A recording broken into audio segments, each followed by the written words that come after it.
12 বছরেই হাতছাড়া হয়ে যেতে পারে আপনার বাড়ি, তারপর আদালতেও মিলবে না রক্ষা। যদি না আগে থেকে এই আইনি ব্যবস্থা নেন তাহলে মহা বিপদে পড়তে পারেন। তখন কান্নাকাটি করেও আর কোনো লাভ হবে না। অধিকাংশ মানুষ এই নিয়ম জানেনই না। জানেন ঠিক কিভাবে আপনার বাড়ি হাতছাড়া হয়ে যেতে পারে? এই বিষয়ে কি বলছে ভারতীয় আইন? এই আইনি ব্যবস্থা যারা আগে থেকে নেননি তাদের কি পরিণতি হয়েছে, চলুন আজ আপনাদের সবটা জানাবো।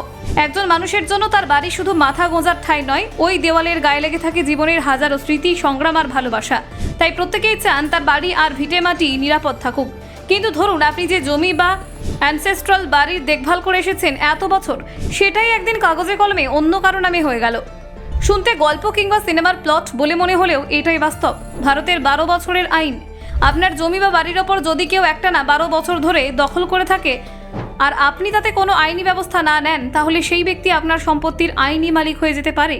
একে বলা হয় অ্যাডভার্স পসেশন বা প্রতিকূল অধিকারের মালিকানা, যা ভারতে লিমিটেশন অ্যাক্ট 1963 অনুযায়ী বৈধ।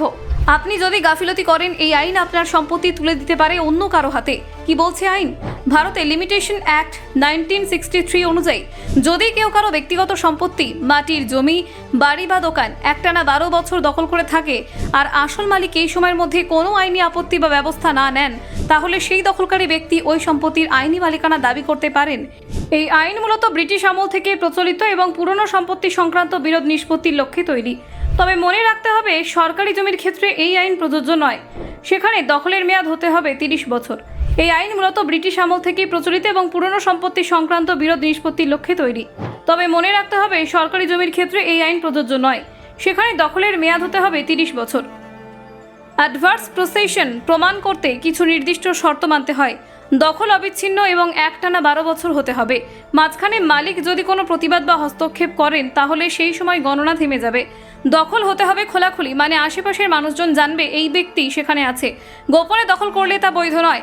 আসল মালিককে এই 12 বছরে কোনো আইনি ব্যবস্থা না নিতে হবে। উদাহরণ, ধরুন আপনার জমি ফাঁকা পড়েছিল, কেউ সেখানে 12 বছর ধরে একটা ঘর তুলে থেকে যাচ্ছে আর আপনি কিছু বললেন না, তাহলে সে ব্যক্তি আদালতে গিয়ে মালিকানা দাবি করতে পারে। ভাড়াটিয়ার ক্ষেত্রেও এই নিয়মই প্রযোজ্য।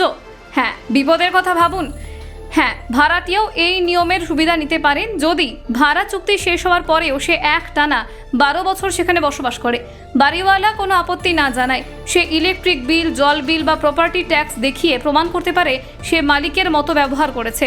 2004 সালের এম সিদ্দিকি বনাম মহন্ত সুরেশ দাস মামলায় সুপ্রিম কোর্ট বলেছে, ভাড়াটিয়াকে প্রমাণ করতে হবে তার দখল ছিল অ্যাডভার্স অর্থাৎ মালিকের ইচ্ছের বিরুদ্ধে।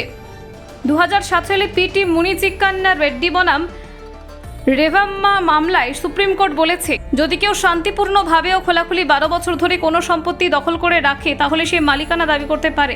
Bureau report, news prime Times.